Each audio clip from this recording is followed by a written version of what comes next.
दसे रायलायनोसैलाय सोर सोर अनलाइन दङ लाइभआव फैदोलाय।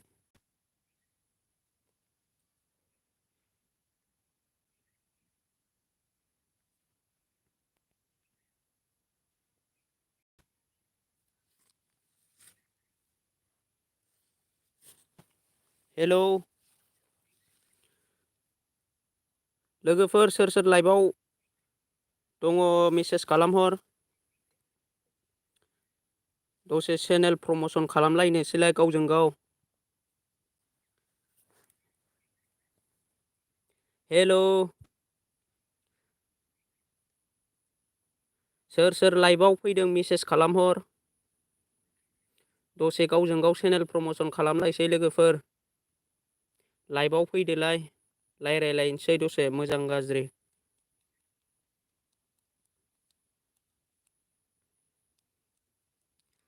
हेलौ लाइभआव सोर सोर फैदों मेसेज खालामबानो जाबाय।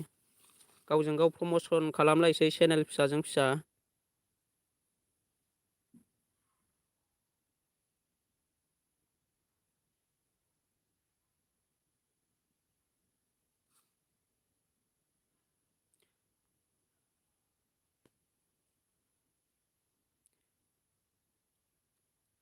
लोगोफोर लाइभआव फैद' लाइभआव सोर सोर लाइभआव दङ सोर सोर अनलाइन दङ लाइभआव फैदो। दसे रायलायलायनोसै गावजों गाव प्रम'सन खालामलायसैलाय लोगोफोर गावजों गाव साब लालायसै। जाय जाय लाइभआव फैनो गोसो लाइभआव फैनो हागोन आरो चेनेलखौ प्रम'सन खालामनो हागोन।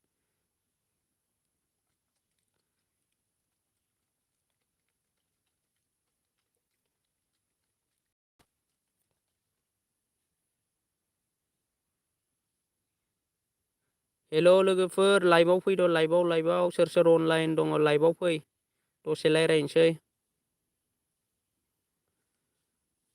सोर सोर आंनि लाइभआव फैदों नोंथांमोना मेसेज खालामबानो जाबाय। लोगोफोर मेसेज खालामाबा मिन्थिया लाइभआव जाय जाय फैदों मेसेज खालाम गावजों गाव प्रम'सन खालामलायनि लोगोफोर।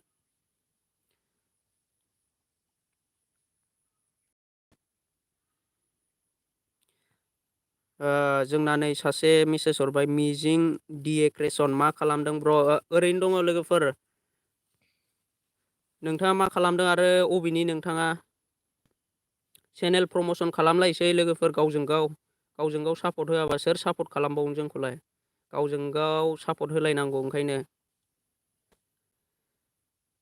मिजिं क्रेसन ब्र' नोंथाङा भिडिअ खालामो र' आं नोंथांनि भिडिअखौ नायनि। के साबसक्राइबार जाखानाय भिडिअआ फ्रम चिरां कासकट्रा आदसा मिन्थियो ब्र' होनबालाय बारा गोजान नङा। बरिया ब्र' आं नोंनिखौ साबसक्राइब खालामबाय नों आंनिखौ साबसक्राइब खालामाखैबा साबसक्राइब खालामनानै लादो आंनिखौबो। आं नोंखौ साबसक्राइब खालामनानै लानोसै। जाय जाय आंनि लाइभआव फैदों नैबे मिजिं ब्र'नि चेनेलखौ साबसक्राइब खालामनानै हो।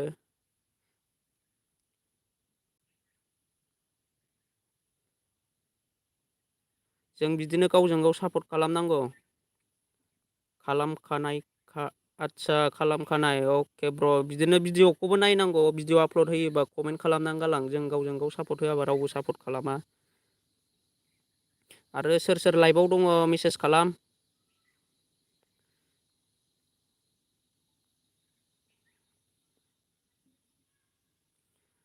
खालामखानायखाबा मोजां खोथा ब्र' आंबो नोंनिखौ खालामनानै लाबाय। भिडिअखौ रानिं आपल'ड खालामबाय था ब्र'। नोंना वाट्स टाइमा बेसेबां जाखो? साबसक्राइबाराथ' कमप्लिट जाबाय। जोंना मेन खोथायानो जाहैबाय वाट्स टाइमासो कमप्लिट गोनांसिनफोर साबसक्राइबारखौथ' जोङो मोनो वाट्स टाइमखौ मोननो बिराद थान जायो। ओंखायनो भिडिअखौ रानिं आपल'ड खालामबाय थानांगौ। मिजिं डिए क्रेसन ब्र' भिडिअ आपल'ड होबाय था। सोर सोर लाइभआव दङ मेसेज खालामाबा मिन्थिया। गावजों गाव सापर्ट होलायनांगौ जों बिदिनो बयबो गावजों गाव। ब्र' नोंना वाट्स टाइमा बेसेबां जाखो? मिजिं डि क्रेसना मेसेज खालाम। वाट्स टाइमा मनिटाइजेसन एप्लाइ मेसेज फैबाय खालामथ'वाखै आदसा मोजां खोथा ब्र'। थाब खालामनानै ला जुदि फैबायबा थाब आर्निं खालामनो मोनगोन। सोर आंनि लाइभआव फैदों मेसेज खालाम ब्रमोन, नङाबा मिन्थिया।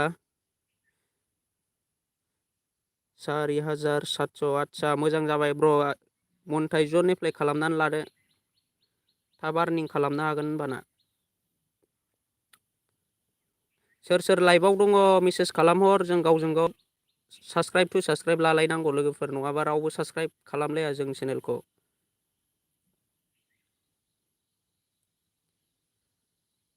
सोर आंनि लाइभआव फैदों मेसेज खालाम, नङाबा मिन्थिया।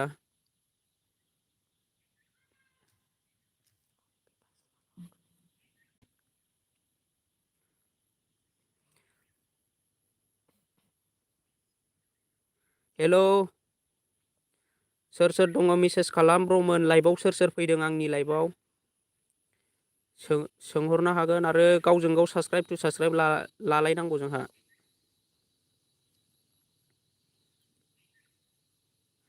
आं डान्स कभार लाबोनो नाजागोन आरो फिल्म शर्टबो चेनेलाव नुगोन ब्र। आदसा ब्र, थिगैनो दङ। ओमफ्राय मालायनि संफोरखौ कपि खालामनानै गाव गावनि चेनेलाव हगारनाङा, कपिराइट फैयो ब्र। माने कपिराइट फैनायाथ' जेबो नङा, स्ट्राइक हरजानो गिनांगौ। कपिराइट स्ट्राइक हरनो हायोना, ओंखायनो मालायनि माबाखौ कपि खालामनानै हगारनाङा। आरो रिउस कन्टेन्ट जायो लोगोफोर। जुदि इउटुबाव अलरेडि भिडिअ हगारखानायखौ नोङो नोंनि चेनेलाव हगारनानै लायोबा रिउस कन्टेन्ट मोनगोन, ओमफ्राय चेनेला मनेटाइजेसन जानो गोब्राब जायो बिदिबा। मिजिंदि क्रिएशन स्टुडिअ दंखायो जोंना। आदसा मोजां खोथा ब्र। निरन्जय ब्रह्म, आंनिखौ खालामदो, आंबो नोंसोरनिखौ खालामसै। आंनिया उदांसार ब्रह्म खालामदो। ब्र बिदिबा मिथियाना, नोङो जे चेनेलखौ खुलिदों नोङो बेजों फैबा मोजांसिन जागोन। मानो होनबा डाइरेक्ट नोंनि चेनेल लिंकआव हाबनाय जोङो साबसक्राइबखौ खालामनो हागोन होनबाना। निरन्जय ब्र, आं नोंनिखौ चेनेल सिङाव हाबनानै नायनि। नै बेथ' जेबो गैया, भिडिअ'बो गैया, साबसक्राइबारबो गैया।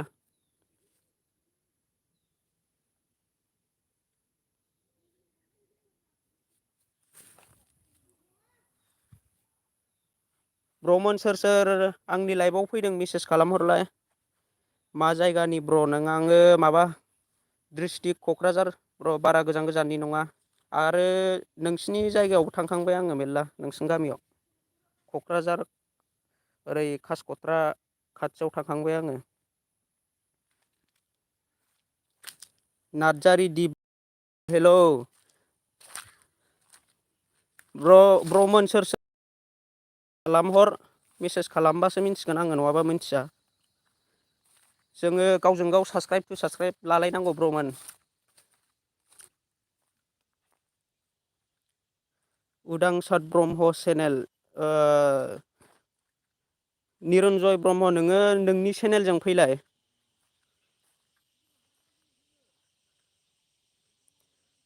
गुड इभिनिं ब्र, गुड इभिनिं। माबोरै खबर सबर?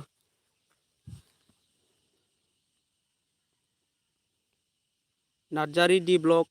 र' आं नोंनि चेनेलाव हाबनानै नायनि। माथो भिडिअखौनो आपल'ड होआ ब्र नोङो? भिडिअखौ आपल'ड होबाय था।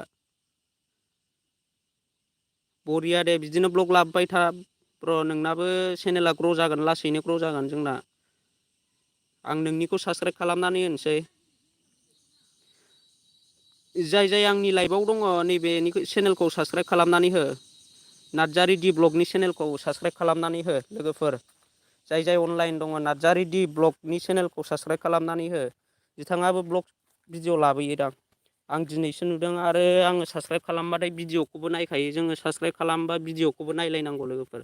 सोरबा ओरैनो साबसक्राइब खालामसै, बिनि उनाव साननै सानथामसो थानानै आनसाबसक्राइब खालामफिनसै। बिदिबा जोंना चेनेला गाज्रि जायो।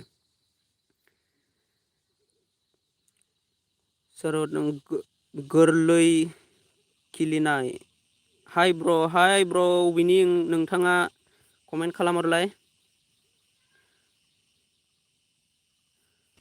उदांसार ब्रह्म, फैबाय आं ब्र। आदसा थिगैनो दङ। जाय उदांसार ब्रह्मनि चेनेलखौ साबसक्राइब खालामाखै, साबसक्राइब खालामनानै ला। र' आं बिथां चेनेलाव हाबनानै नायनि। 19टा भिडिअ'ल' दङ ब्र' नोंनाबो माथो भिउआनो गाखोआ दे बिदिनो लासै भिडिअ'खौ सानफ्रामबो आपल'ड होबाय था ब्र' आं नोंनि चेनेलखौबो साबस्क्राइब खालामबाय जाय जाय आंनि लाइभआव फैदों बिथां चेनेलखौ साबस्क्राइब खालाम उदांसार ब्रह्म लोगोफोर नार्जारि डि ब्लग बिथां चेनेलखौबो साबस्क्राइब खालामना होदो र' आं लिंक होनानै होनो दे र' आं उदांसार ब्रह्मनि माबाखौ लिंक होनानै होनि नोंथांमोना बेयाव थांनानै डाइरेक्ट साबस्क्राइब खालामनानै लानो हागोन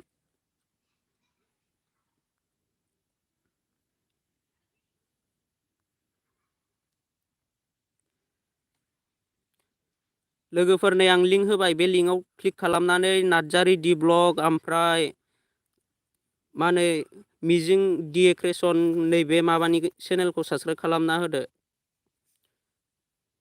उदांसार ब्रह्मनि चेनेलखौ साबस्क्राइब खालामना होदो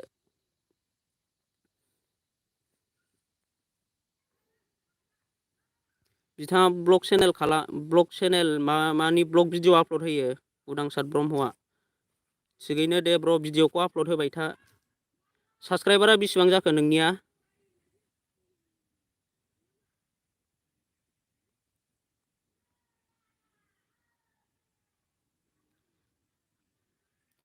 लोगोफोर सोर सोर लाइभआव फैदों मेसेज खालामलाय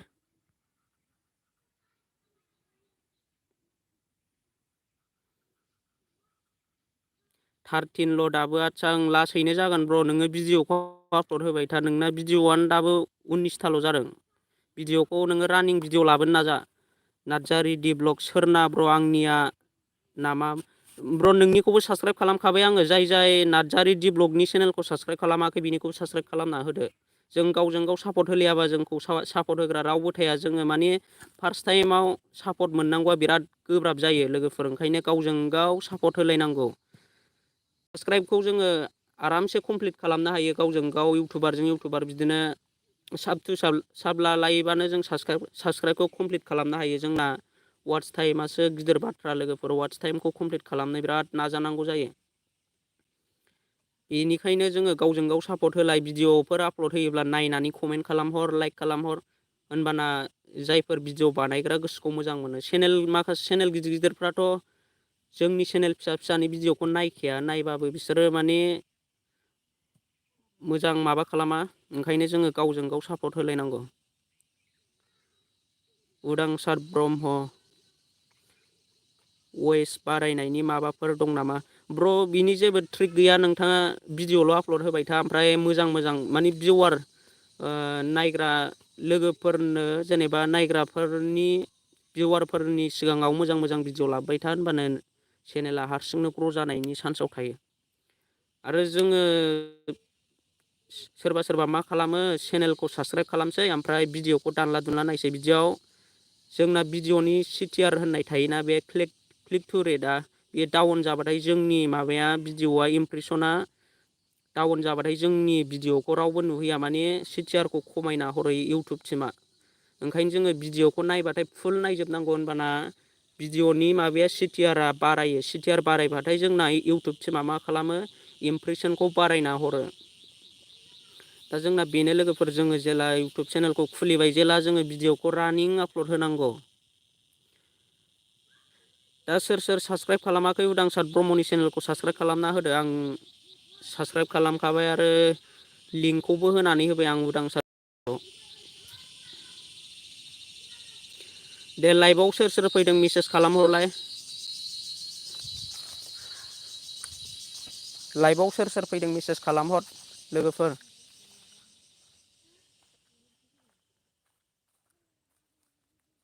आंनि लाइभआव सोर फैदों मेसेज खालामहर नार्जारि डि ब्लगआ थांखो ना माखो ब्र' मेसेज खालामहरलाय अनलाइन दङब्ला मेसेज खालामहर सोर आंनि लाइभआव दङ मेसेज खालामहरलाय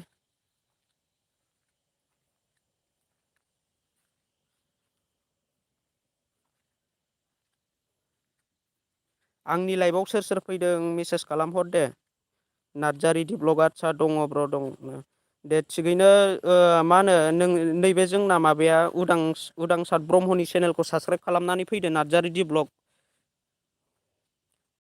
साबस्क्राइब खालामदो ओमफ्राय कमेन्टआव दान लिरहर कमेन्टआव अके ले रमेनाव जों गावजों गाव सापर्ट होलायाबा जोंखौ सापर्ट होग्रा रावबो थाया ब्र बिनिखायनो जोङो गावजों गाव सापर्ट लालायनांगौ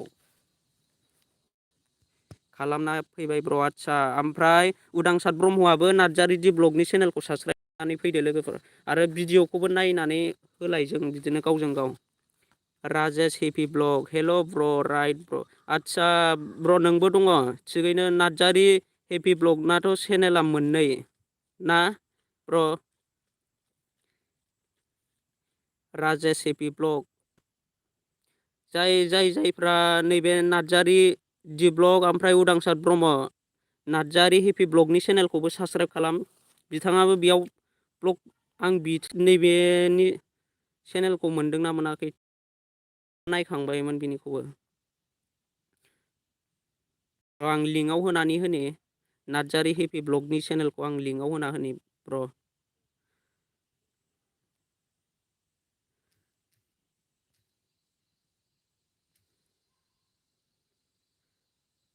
बे चेनेला गोदान नामा ब्र नोंनिया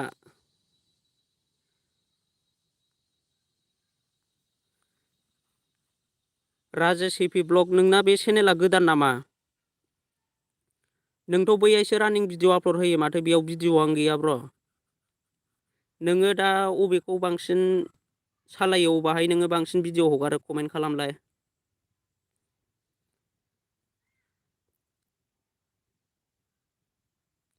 राजेश हेपि ब्लग अनलाइन दंब्ला कमेन्ट खालामलाय नोङो अबे ना मोननैखौबो सालायो नामा माबाया मोननैयावबो ब्लग भिडिअ हगारो नामा नोंथाङा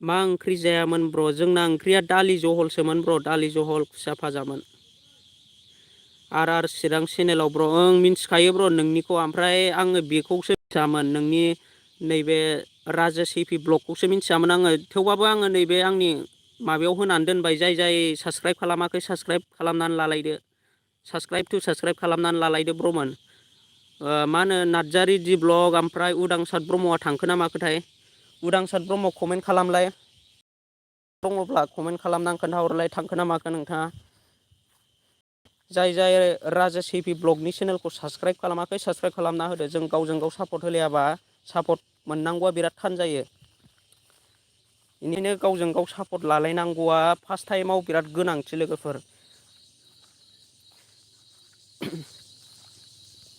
दे सोर अनलाइन दं खालामहर मेसेज खालामाबा मिन्थियाना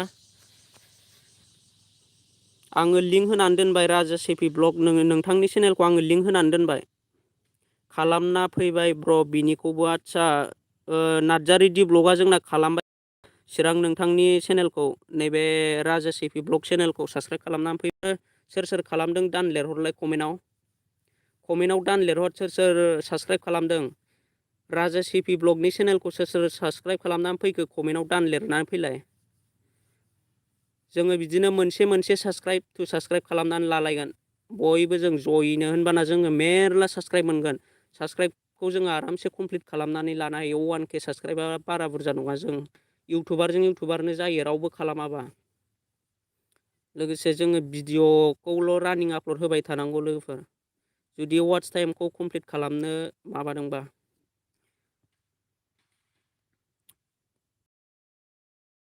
ब्लग हाय फ्रेन्ड हाय बड' एम के ब्लग बिथाङाबो आंनि लाइभआव फैनायनि थाखाय बिथांखौ वेलकाम खालामबाय दा जायफोर नैबे बड' एम के ब्लगनि चेनेलखौ साबसक्राइब खालामाखै साबसक्राइब खालामहैनानै फैदोलाय लोगोफोर र' आंनि बिनि चेनेलाव हाबनि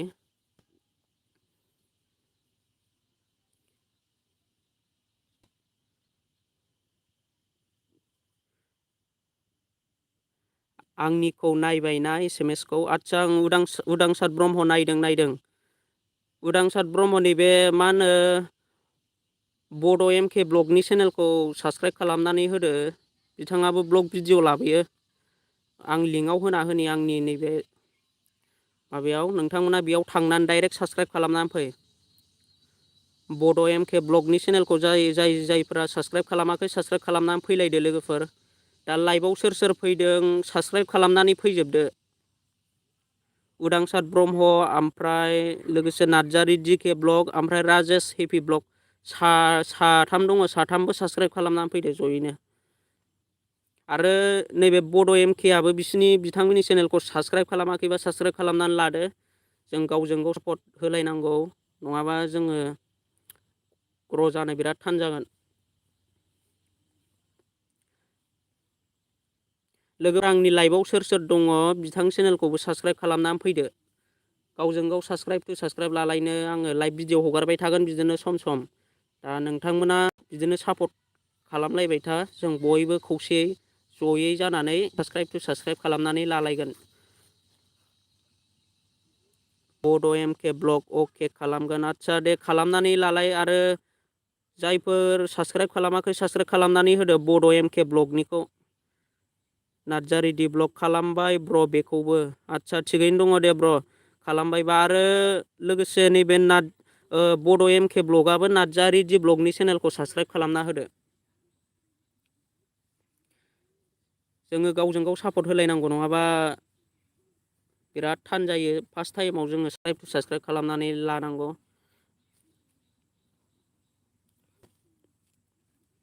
दे सोर फैदों आंनि लाइभआव मेसेज खालामलाय।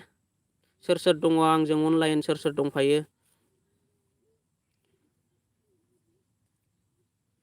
लोगोफोर आरो सोरना साबस्क्राइबारा बेसेबां जाखो?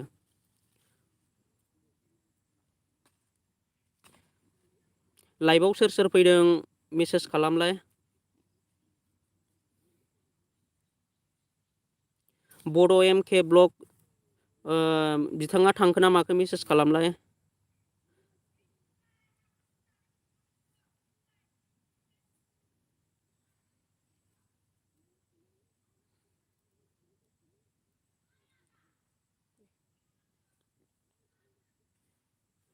हेल' सोर आंनि लाइभआव फैदों मेसेज खालामलाय लोगोफोर, नङाबा मिन्थिया।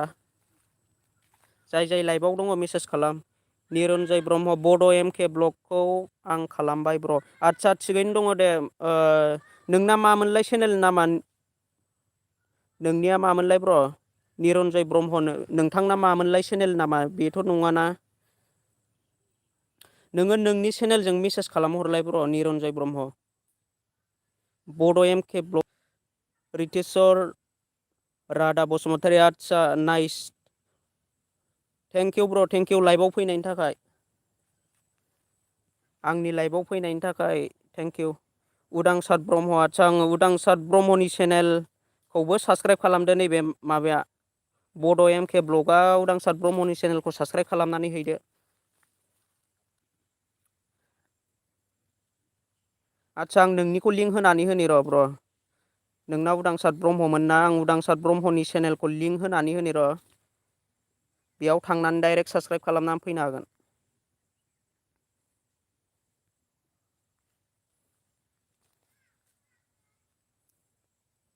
उदांसार ब्रह्म आं नोंनि चेनेलखौ लिंकआव होना होबाय।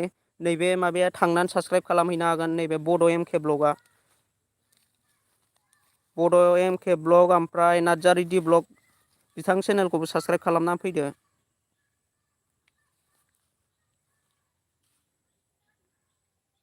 गावजों गाव सापर्ट होलायनांगौ, नङाबा जोंना सापर्टखौ रावबो होलाया।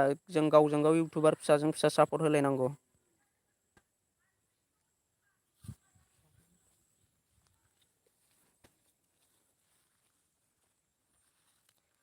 हेल' सोर आंनि लाइभआव दङ मेसेज खालामलाय लोगोफोर। गावजों गाव सापर्ट होलायनांगौ, गावजों गाव सापर्ट होलायाबा जाया। आरो लोगोसे आंनि लाइभआव फैनायखौ लाइक खालामनानै थां लोगोफोर। जाय आंनि लाइभआव फैदों लाइक खालामनानै थां। लोगोसे बिथांमोननि चेनेलखौबो साबस्क्राइब कमेन्ट खालामनानै फै। साबस्क्राइब लाइक खालामनानै फै।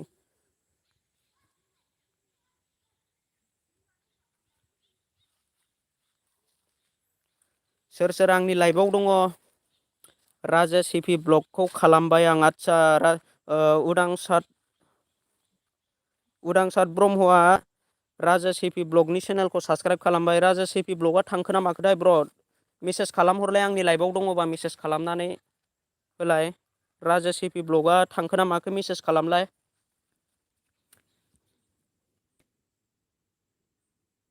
राजा सिपि ब्लग ब्र जुदि आंनि लाइभआव दङ नोंथाङा मेसेज खालामलाय। रत्नेस्वर बसुमतारी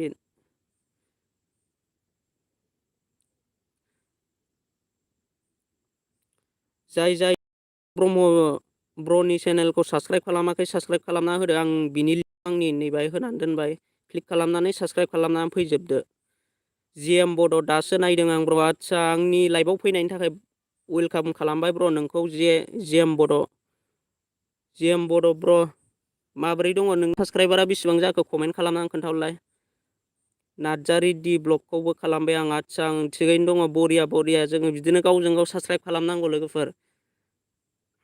गावजों गाव साबसक्राइब टु साबसक्राइब। आरो लोगोसे जोङो भिडिअ आपल'ड खालामोब्ला भिडिअखौबो नायलायनांगौ। भिडिअ नायनायजों लोगोसे जोङो कमेन्टबो खालामलायनांगौ। कमेन्ट लाइक बिदिनो गावजों गाव सापर्ट। आं नोंथांमोननि सिगाङाव मोनसे खोथा बुंनि, जोङो मा होनो भिडिअ आपल'ड होयोब्ला गावजों गाव इउटुबार भिडिअखौ फुल नायजोबदे लोगोफोर, नङाबा जोंना सिटिआरआ डाउन जालाङो। सिटिआर डाउन जालाङोबा जोंनि भिडिअखौ माने इउटुब टिमा माने इमप्रेसनखौ खम खालामहरगोन। जुदि इमप्रेसन खम जायोब्ला नोंथांनि भिडिअखौ रावबो नुहैनाय नङा। इउटुबावथ' बिराद मानसिफ्रानो अनलाइन जायो दानि जुगाव, बांसिन फेसबुक वाट्सापनिफ्राय बांसिन इउटुबावसो बांसिन अनलाइन थायो लोगोफोर। बिनिखायनो जायफोरा भिडिअ माने इउटुबार जानो सानदों नोंथांमोना भिडिअखौ मोजांनिफ्राय मोजांसिन खालामलांदो। बिनि उनाव माबादो माने भिडिअखौ भिउवार नायनाय भिडिअ खालामबानो जायो। आरो जोङो भिडिअखौ दानला दुनला नायनो नाङा लोगोफोर। जुदि आङो भिडिअ आपल'ड खालामोबा आंनि भिडिअखौ फुल नायना हर। आंथ' बयनिबो भिडिअखौ नायबाथाय फुल हरखायो। जोङो माने भिडिअ आपल'ड होबाबो सोरबा मा खालामो, ओरैनो ससे नायबाय बिनि उनाव दाननानै हरबाय। जोङो गावजों गाव भिडिअखौबो फुल नायलायनानै होनो। जिएम बड' दासो नायदों आं ब्र। नार्जारि डि ब्लगखौ खालामबाय आं। आदसा आं दे बिदिनो खालामलायनानै लानांगौ। ओमफ्राय सोर आंनि लाइभआव सोर फैदों मेसेज खालामहरलाय लोगोफोर। जोङो बिदिनो साफा बिदिनो साबसक्राइबखौ लालायनांगौ। जोङो बयबो जयै खौसे जानानै साबसक्राइब 1000 साबसक्राइबारखौ जोङो कमप्लिट खालामनानै लानांगौ। बिदिनो राजा सिपि ब्लगा थांखो ना माखोथाय? जुदि आंनि लाइभआव दङब्ला मेसेज खालामहरलाय ब्र। नोङो आंनि लाइभआव फैदोंब्ला मेसेज खालामहरलाय। Narzary happy blog. आरो सोर फैबावदों मेसेज खालामहर दे। जिएम बड' नोंथांना साबसक्राइबारा बेसेबां जाखो ब्र नोंनिया? र' आं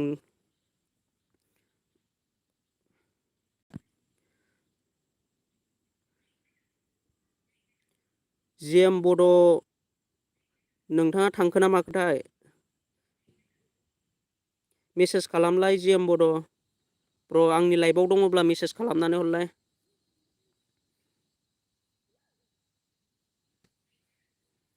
सोर लाइभआव दङ मेसेज खालामलाय।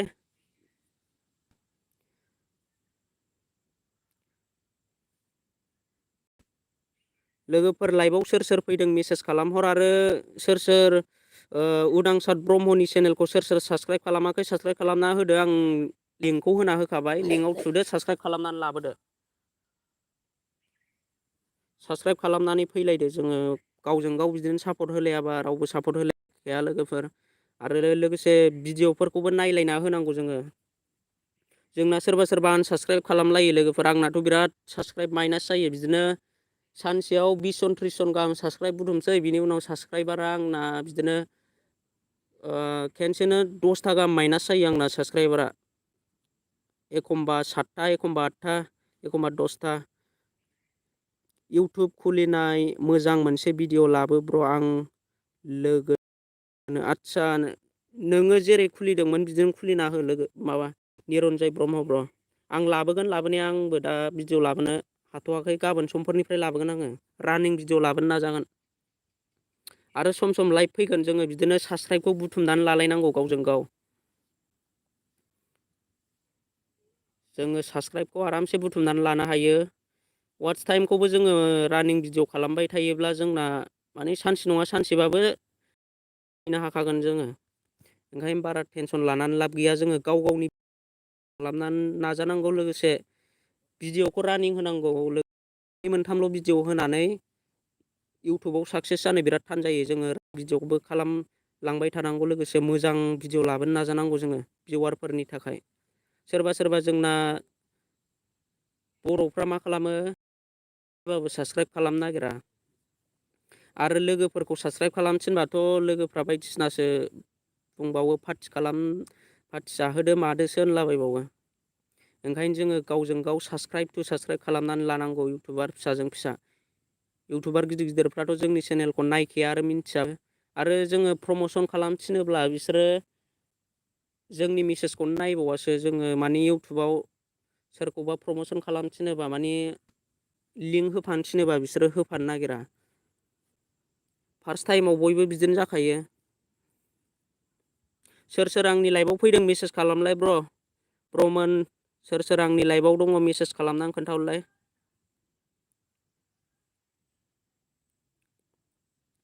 आंनि लाइभआव सोरबाफोर गोदान फैदोंब्ला मेसेज खालामहरलाय।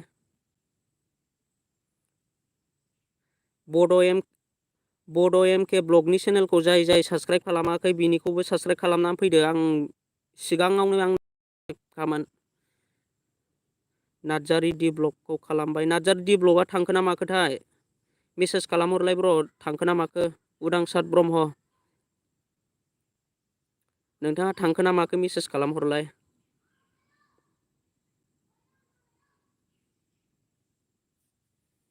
सोर सोर लाइभआव फैदों मेसेज खालामहर दे। गावजों गाव साबस्क्राइब लालायनांगौ जोङो। आं दं, आदसा आं दङ, थिगैनो दं दे ब्र'। नोङो सोर सोरनिखौ साबस्क्राइब खालामखो खोन्थाहरलाय, कमेन्टआव खोन्थाहरलाय। निरन्जय ब्रह्म, नोङो सोर सोरनिखौ साबस्क्राइब खालामखो खोन्थाहरलाय देलाय मेसेजाव। आरो जोंना नैबे राजेस हेपि ब्लगआ थांखो ना माखोथाय ब्र'आ, मेसेज खालामबा मोजां जागौमोन। जुदि आंनि लाइभआव दङबा मेसेज खालामबा मोजां जागौमोन। एम केनिखौ खालामबाय, आदसा थिगैनो दङ दे। साबस्क्राइब लालाय। आरो लाइभआव सोर सोर दङ मेसेज खालाम। नैबे जोंना रातनेस्वर रादा बसुमतारिया थांखो ना माखो। एम के राजेसआ थांखो ना माखोथाय। हेल' ब्र' नोंथांनि चेनेलखौ साबस्क्राइब खालामबाय नैबे मा होनो निरन्जय ब्रह्मआ। दा बेना चेनेला उदांसार ब्रह्ममोन ना, आं लिंकआव होना होदों। बिथां चेनेलखौबो साबस्क्राइब खालामनानै फैदो। राजास हेपि ब्लग ब्र', बिथां चेनेलखौ साबस्क्राइब खालामनानै फैदो नोंथाङाबो। दा नोंनिखौ खालामबाय बियो, नोंबो बिनिखौ खालामफिनदो। लोगोसे जोङो भिडिअ साबस्क्राइब खालामोबा भिडिअखौ आपल'ड खालामोबा नायलाय दे, नङाबा साबस्क्राइब खालामनानै लानायजोंल' जेबो जाया, भिडिअखौबो नायलायनांगौ जोङो। आंबो दिनैसो फार्स्ट टाइम लाइभ फैदों ब्र'मोन। आरो साउन्डफ्रा क्लियार खोनादोंना खोनायाखै आं मिन्थिया। आं एबारनिफ्राय बिदिनो लाइभ फैबाय थानो नाजागोन। बिदिनो जोङो गावजों गाव सापर्ट होलायनांगौ। माने फार्स्ट टाइमाव सापर्ट मोननांगौआ बिराद थान जायो इउटुब चेनेल फिसा फिसायाव। एबारनिफ्राय लाइभ फैनो नाजागोन आङो नोंथांमोननि गेजेराव। आरो जों बिदिनो बयबो चेनेल फिसाजों फिसा साबस्क्राइब लालायगोन। जोङो बारोसो लोगोफोर, जोङो माने साबस्क्राइब खालामलायोब्ला जोंना मेरला इउटुब चेनेल दङ बर'फोरनि गेजेराव। जोङो गावजों गाव सापर्ट होलायोब्ला आरामसे थाङो। मालायखौ थिननांगौ दोरखारबो गैया। जों बिदिनो गावजों गाव इउटुबारजों इउटुबार साबस्क्राइब लालायोब्ला आरामसे थाङो। भिडिअखौल' नायलायनांगौ जोङो। भिडिअ नायलायदो, लाइक कमेन्ट खालामलायदो, होनबा आरामसे थाङो। बारासो दङ जोंना टटेल इउटुबारफ्रा खमैबाबो जोंनि बर'फोरनानो 30,000सो दंखायोदां। होनबा 30,000सो जुदि साबस्क्राइब खालामजोबोबा आरामसे बारलाङो जोंना। बारासो दङखि। दा जोंना साबस्क्राइब खालामलाया। आरो माखासे इउटुब चेनेल ग्र' जाखानाय चेनेल देरखानायफ्राथ' जोंनि चेनेलखौ नुबाबो नायखाया बिसोरो। ओंखायनो जोङो गावजों गाव चेनेल फिसाजों फिसा सापर्ट होलायनांगौ। दे लोगोफोर, लाइभआव सोर सोर फैदों मेसेज खालामहरलाय बयबो, सोर सोर दङ।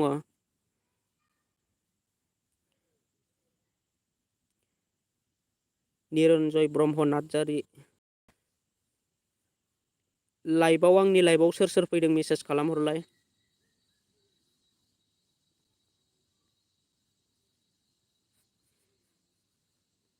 लोगोफोर लाइभआव सोर सोर फैदों मेसेज खालामहरदो।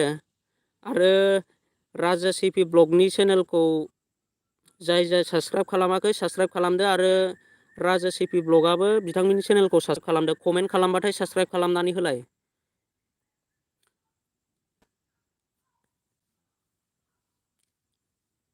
दे लोगोफोर मिस खालामहरलाय। सोर सोर आंनि लाइभआव दङ मेसेज खालामहर।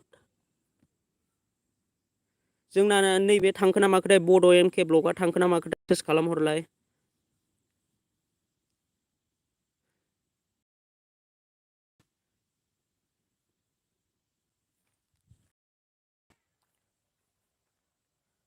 सोर सोर लाइभआव दङ मेसेज खालाम। नार्जारि दि ब्लग दं ब्र'। आदसा मेसेज खालाम दे, माने मेसेज खालामाबा मिन्थियाना सोर सोर दं सोर सोर गैया। मेसेज खालाम दे।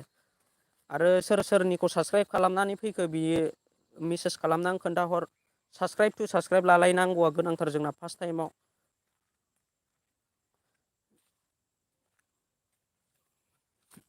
आंथ' बयनिबो चेनेलखौ नुबानो साबस्क्राइब खालामो। आंनिखौसो बांसिन मानसिफ्रा मा रखम खालामोथाय मिन्थिया। सोरबा सोरबा भिडिअखौनो नाया खोमा। जोङो भिडिअबो नायनांगौ लोगोफोर।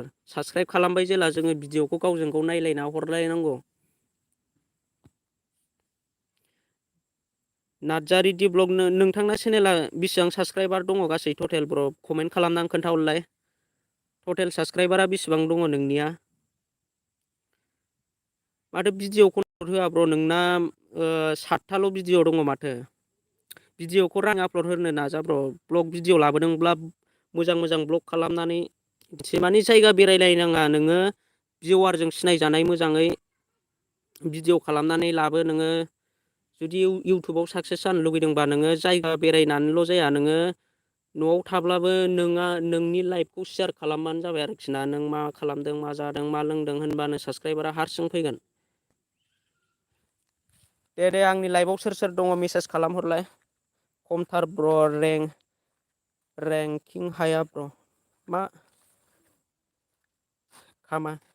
खामानि थायो? औ खामानियाथ' थायो। खामानिजों लोगोसे जुदि इउटुब चेनेल खुलिबाय जेला नोङो भिडिअखौबो रानिं आपल'ड खालामनो नाजा ब्र'। नङाबा ना नोङो इउटुबाव जुदि साक्सेस जानो लुगैदोंबा भिडिअ आपल'ड होबाय थानांगौ। जोङो मोननै मोनथामल' भिडिअजों इउटुबाव साक्सेस जानो हायाना। लासैनो जालांगोन। भिडिअल' होलांबाय था।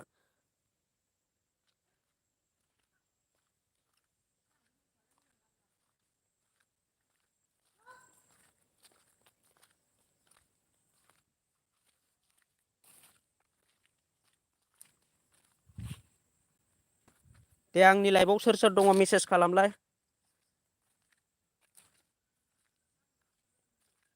आंनि लाइभआव सोर सोर फैदों मेसेज खालामना आं खोन्थागौमोन।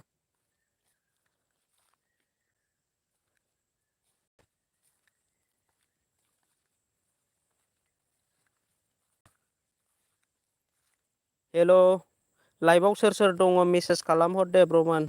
आरो सोर सोरनिखौ साबस्क्राइब खालामखो मेसेज खालामहर।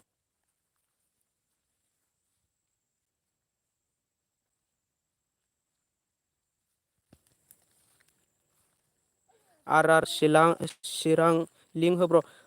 राजा सिपि ब्लग नोंथाङा नोंनि चेनेलजों कमेन्ट खालामहर ब्र'। होनबासो मोजां जायो।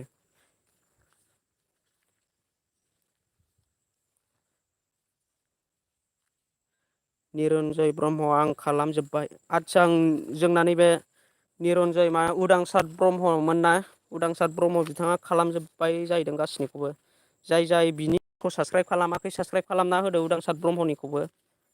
जों गावजों गाव सापर्ट होलायाबा जाया लोगोफोर। फार्स्ट टाइमाव सापर्ट होलायनांगौ जोङो। लोगोसे साबस्क्राइब खालामनोल' जाया दे लोगोफोर। भिडिअखौबो नायना हो अननानै। आं नोंथांखौ रिकुवेस्ट खालामो भिडिअखौबो नायनानै होलाय। जोङो गावजों गाव भिडिअ नायना होलाय। नङाबा जोङो साबस्क्राइब खालामनानैलाय मा जानो। साबस्क्राइबार थाबाबो जोंना मेन कमप्लिट खालामनांगौआव वाट्स टाइमा बिराद गोब्राब जायो। 4000 वाट टाइमा मामुलि नङा जों इउटुबारफोरनि थाखाय ब्र'मोन। दा नोंथांमोना भिडिअ खालामखानाय हिसाबै नोंथांमोना बे मिन्थिखागौ जानांगौ। साबस्क्राइबारखौथ' आरामसे आंनाबो 1000 जानाय दङ। माने 1600 1600 साबस्क्राइबार जानाय दङ। आङो भिडिअ लाबोनो हायाना, आङो ब्लग भिडिअ आपल'ड खालामोमोन। ओमफ्राय दा आंना बेयाव साबस्क्राइबारा ओरैनो मोनलाबायनायसो, ओमफ्राय भिडिअखौ आंनिखौ नायाना मानसिया। आंनि वाट्च टाइमा खमथार आरोखि। आं बेयाव दा भिडिअखौ आपल'ड होला। आं बेयाव मोजाङै भिडिअ आपल'ड होनो सानदों। नोंथांमोना जुदि सापर्ट खालामोबा, आरो जों गाव सापर्ट होलायनांगौ बिदिनो। आर लिंकखौ होनानै होदो ब्र'। आदसा ओं दे, नोंथांनिखौ होना होगोन आङो। जोङो बिदिनो गावजों गाव सापर्ट होलायनांगौ। आंनो नोंना आंना अलरेडि फुराना साबस्क्राइबारखा, नोंथांनि आंना जाहैबाय।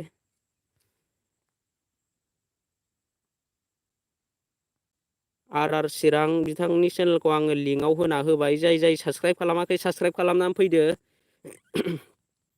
नोंना बेसे गोबावजों मनिटाइस जायामोन ब्र'? आंना मनिटाइस जायाखै ब्र' दाबो। आंना साबस्क्राइबाराल' मोनसे चेनेलना कमप्लिट जादों। वाट्च टाइमखौ कमप्लिट खालामनो हायाखै दासिमबो। आर चिरां बिथांनि चेनेलखौ जाय साबस्क्राइब खालामाखै साबस्क्राइब खालामदो। बिथाङा बिराद मोजां मोजां ब्लग भिडिअ लाबोयो, आरो लोगोसे बर'फोरनि माखासे फेमास इउटुबारखौबो लोगो हमहैयो ब्र'आ। ब्र'खौ मालाबा लोगो हमगोन आङो। आं ब्र'खौ लोगो मोनगोन होननानै आसा खालामबाय। ब्र'आ मालाबा जोंनि क'क्राझार डिस्ट्रिक्टआव फैयोब्ला, सालाकाथियाव फैयोब्ला लोगो हमबानो जाबाय आंखौ। आर चिरां ब्र'नि चेनेलखौ जायफोर साबस्क्राइब खालामाखै साबस्क्राइब खालामनानै हो। बिथाङा बिराद मोजां मोजां ब्लग भिडिअ लाबोयो ब्र', आरो रानिं भिडिअ खालामो। दा जायफोर ब्लग खालामदोंना, नैबे आर चिरां बायदि रानिं ब्लग खालामनानै बिदिनो साबस्क्राइबारा जालांगोन आरोखि। थेंक इउ स' माच ब्र'। आदसा आं ब्र' मालाबा नोंखौ लोगो हमगोन दे। जुदि नोंथाङा जोंजों फैयोबा लोगो हमनो हागोन आंखौ। गावजों गाव सापर्ट होलायनांगौ जोङो, नङाबा चेनेलखौ ग्र' खालामनो बिराद थान जायो। आर चिरांखौ खालामबाय। आदसा जोंना नैबे उदांसार ब्रह्म आर चिरांनिखौ खालामबाय ब्र'। नोंबो बिथां चेनेलखौ साबस्क्राइब खालामना होदो। उदांसार ब्रह्म बिथांनि चेनेलखौ साबस्क्राइब खालामना होदो। आर चिरां ब्र'आबो। आरो लाइभआव सोर हरलाय मेसेज खालामाबा मिन्थिया। लाइभआव टटेल बेसेबां दङ? साब्रै।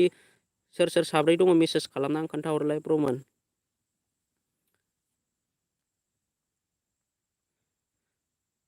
आर चिरां ब्र', नोंबो नैबे उदांसार ब्रह्मनि चेनेलखौ साबस्क्राइब खालामनानै फैबानो जाबाय। निरन्जय ब्रह्म, नोङो जे चेनेलखौ नोङो सालायोना, बे चेनेलजों मेसेज खालामहरलाय।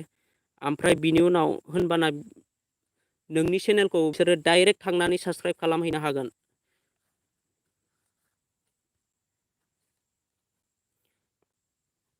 दे आर चिरां ब्र' बिथां चेनेलखौबो साबस्क्राइब खालामना होदो। जोङो बिदिनो गावजों गाव सापर्ट होलायनांगौ। आरो लाइभआव सोर फैदों, आंनि लाइभखौबो लाइक खालामनानै गालां, आरो आंनि चेनेलखौबो साबस्क्राइब खालामनानै गालांदो। लोगोसे जोङो बयबो गासिनिबो चेनेलखौ जयै लोगो नांनानै साबस्क्राइब खालामलायनानै होनांगौ मोनसे। जेनेबा आंनि चेनेलखौ साबस्क्राइब खालामखांनायनि उनाव नोंसिनि चेनेलखौबो साबस्क्राइब खालामगोन। बेबायदि माने जयै लोगो नांनानै साबस्क्राइब खालामनानै होनांगौ। आरो भिडिअ आपल'ड होबाबो, भिडिअखौ हगारबाबो जोङो बयबो गावजों गाव नायलायनानै कमेन्ट खालामनानै हरनांगौ। होनबासो मिन्थियोना, भिडिअ नायैखौ नङाबा मिन्थिया। लाइभआव सोर दङ मेसेज खालामनानै खोन्थाहरलाय। आर चिरां ब्र'नि चेनेलखौ सोर साबस्क्राइब खालामखो दान लिरहरलाय देलाय कमेन्टआव। आर चिरां ब्र'नि चेनेलखौ सोर साबस्क्राइब खालामखो दान लिरहर कमेन्टआव हर।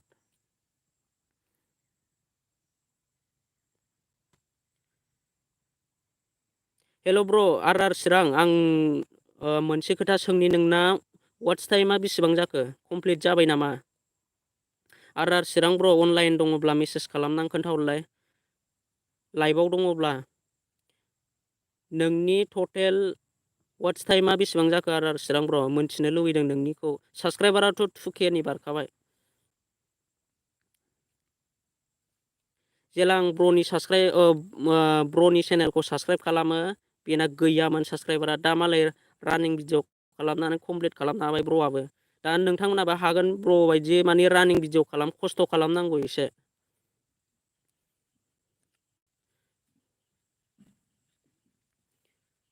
आर चिरां ब्र' लाइभआव जुदि दङब्ला नोङो वाट्स टाइमा नोंना बेसेबां जाखो खोन्थाहरलाय।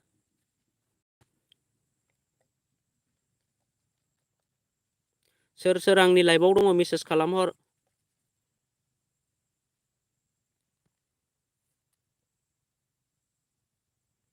आंनि लाइभआव सोर सोर दङ मेसेज खालामहरलाय लोगोफोर।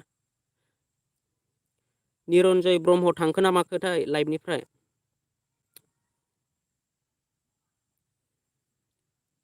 आं दोनथ'सै ब्र'। आदसा दे जागोन दे ब्र'। बिदिनो लाइभआव फैबाय था, आं बिदिनो सम लाइभ फैनो नाजागोन। आंनि लाइभ फैबा फैबाय थाबानो जाबाय ब्र'। दे थांनो हासिगोन नोंथाङा।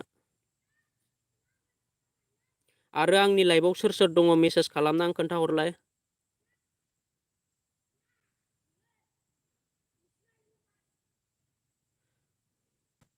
दे जागोन ब्र'।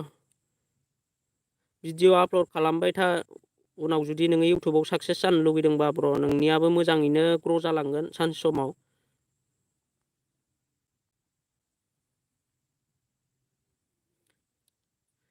आंनि लाइभआव सोर सोर दङ मेसेज खालामहर ब्र'मोन।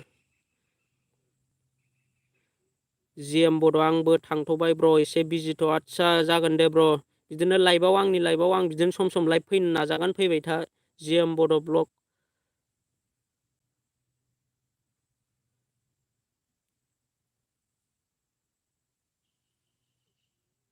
लागाव ब्र' बुंबाय था आंनिखौ। आदसा बुंबाय थानांगौ ब्र'। नोंनिखौथ' नोंनिजोंथ' हाखाला ब्र'। नोङो बिदिनो नोंनि दा टटेल वाट्स टाइमा बेसेबां जाखो ब्र' खोन्थाहरलाय कमेन्टआव। कमेन्टआव खोन्थाहरलाय, आं मिन्थिनो लुगैदों नोंनि साबस्क्राइबारखौथ' मिन्थिबाय दे। नोंनि वाट्स टाइमा ना मनिटाइस एप्लाइ खालामबाय नामा? मनिटाइस एप्लाइ जाबाय नामा नोंनिया ब्र'? खोन्थाहरलाय।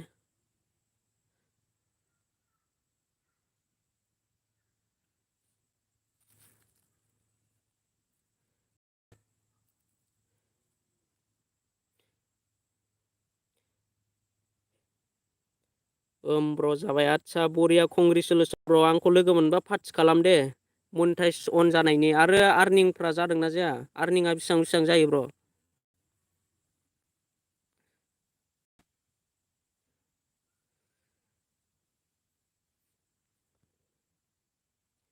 गैया ब्र', आंना साबस्क्राइबारानो जायाखै दाबो।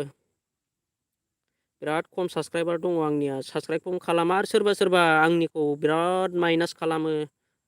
साबस्क्राइब बुथुमो आङो, ओमफ्राय बिदिनो 7-6 जन गाहाम माइनास जायो सानसेयाव। ओंखायनो आङो साबस्क्राइबबो बुथुमनो बाबाय। माने सोरबा सोरबा फार्स्टआवल' साबस्क्राइब खालामफ्लासै, उनावहाय आनसाबस्क्राइब खालामनानै लाफिनसै। बिराद बोरैबा मोनो आं गोसोखौ बिदि जाबाथाय। सापर्ट होलायनो नागिरा ब्र'। $8 जाबाय। आदसा दे। नोंनियाथ' आरो आर्निं जाखाबाय, सिन्था गैला, खालामलांबाय थादोल'।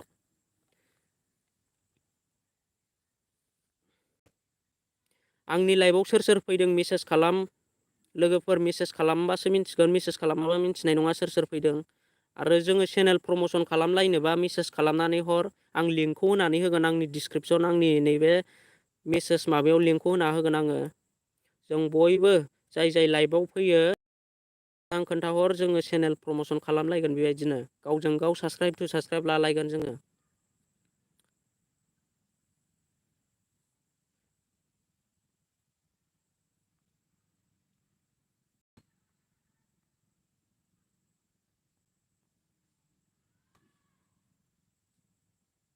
दे लोगोफोर, आं लाइभआव सोर सोर फैदों मेसेज खालामनानै खोन्थाहरलाय।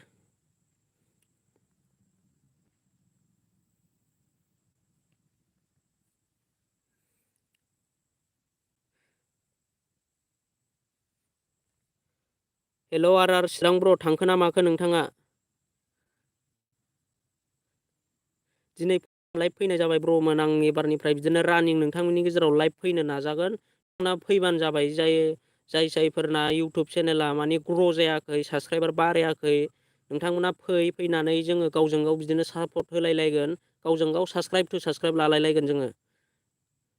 जायफोरा इउटुब चेनेल दङ आंनि लाइभआव फैनो हागोन, आङो बयनिबो चेनेलखौ बिदिनो प्रमसन खालामनानै होगोन। सासेबाबो जोङो गावजों गाव इउटुबारजों इउटुबार जोङो साबस्क्राइब टु साबस्क्राइब लालायगोन ब्र'मोन।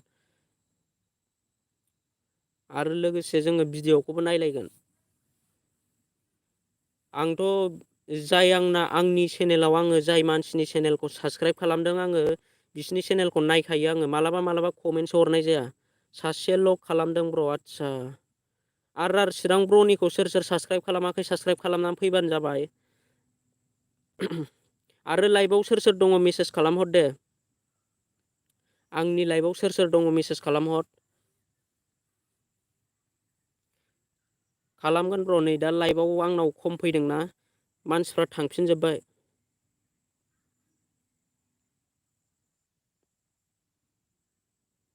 आंनि लाइभआव सोर सोर फैदों मेसेज खालामहर। आरो चिरां ब्र'नि चेनेलखौ जाय जाय साबस्क्राइब खालामाखै साबस्क्राइब खालामदो, आरो ब्र'आबो जाय जायनिखौ साबस्क्राइब खालामाखै साबस्क्राइब खालामना होदो। मेसेज खालामहर दे, जाय जाय आंनि लाइभआव फैदों मेसेज खालामहर।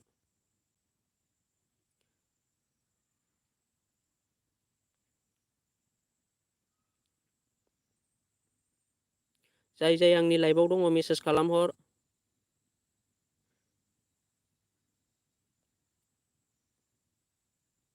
हेल' आर चिरां ब्र' ना माखो?